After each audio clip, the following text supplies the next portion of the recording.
A ver, hablemos de China. Mucha gente ve su ascenso como algo totalmente nuevo, ¿no? Como si estuviera cambiando todas las reglas del juego. Pero, ¿y si les dijera que lo que realmente está pasando es que la historia simplemente está volviendo a su curso normal? Miren este dato, que es increíble. 18. Durante 18 de los últimos 20 siglos, 18, China fue la economía más grande del mundo. O sea, no es que China esté llegando a la cima, no, no. Está volviendo al lugar que históricamente casi siempre fue suyo.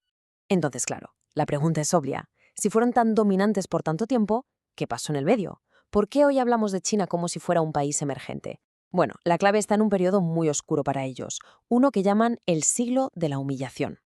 Imagínense el escenario. Todo empieza por allá por 1841 con la Guerra del Opio. De repente, China, que se veía a sí misma como el centro del mundo, es derrotada por Gran Bretaña. Y de ahí en adelante es una caída libre. Derrotas, invasiones, una guerra civil brutal, se perdieron por completo la revolución industrial. Mientras Occidente despegaba, China, bueno, se desmoronaba.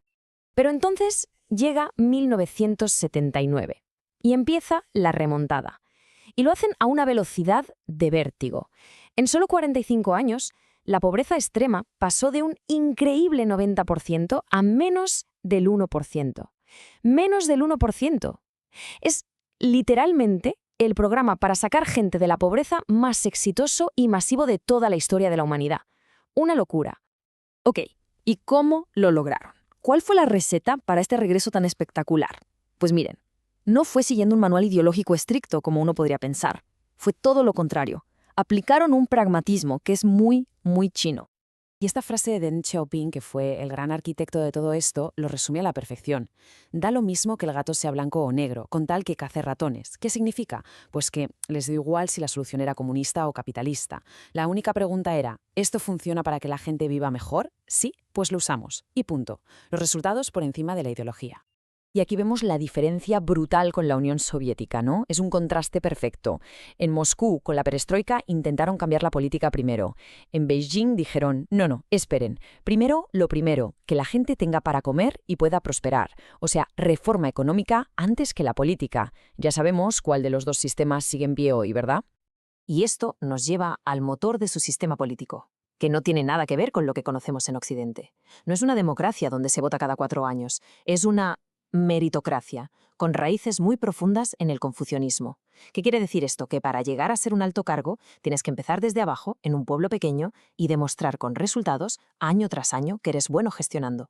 Es una carrera de fondo, no un concurso de popularidad. Claro, era inevitable. Este regreso de China a su lugar histórico choca, de frente, con la potencia que ha dominado el último siglo, Estados Unidos. Y bueno, cuando dos gigantes así chocan, saltan chispas. Y esto tiene un nombre, un concepto histórico fascinante, la trampa de Tucídides.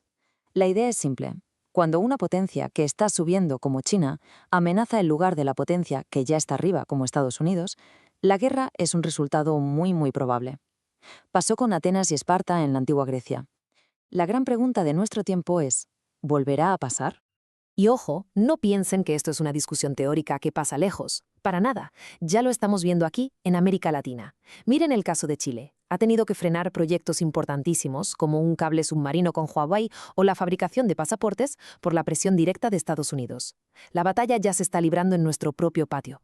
Y aquí viene una de las mayores ironías de nuestra época. Es casi para no creerlo. ¿Quién defiende hoy con más fuerza el libre comercio y la globalización? El Partido Comunista de China. Mientras tanto, Estados Unidos, que fue el campeón de ese sistema durante décadas, ahora está levantando barreras y aplicando aranceles. El mundo completamente al revés. Entonces, ¿qué pasa con un país como Chile en medio de todo esto? Pues que queda atrapado en una encrucijada, una posición súper complicada, atrapado entre dos fuegos. Y para entender lo complicado que es, solo hay que ver los números. Las cifras no mienten. Chile le vende a China 38.000 millones de dólares. A Estados Unidos, 16.000 millones.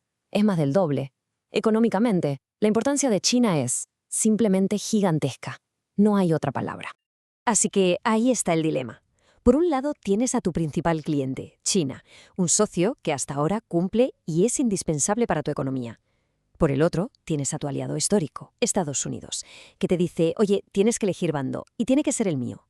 Una elección casi imposible. ¿Y qué se puede hacer? Bueno, la estrategia hasta ahora ha sido como caminar en la cuerda floja, tratar de mantener el equilibrio, de no enojar a ninguno de los dos. Pero esa cuerda cada vez está más densa y es más y más difícil no caerse para un lado o para el otro, sobre todo cuando te presionan para que saltes. Y todo esto nos lleva a la pregunta final, la que de verdad importa. Si el siglo XX fue, sin duda, el siglo americano, ¿estamos ya viviendo en el siglo de Asia? Un siglo que no solo está marcado por el regreso de China, sino también por el despertar de otro gigante como la India. El mapa del poder mundial se está redibujando delante de nuestros ojos, ahora mismo.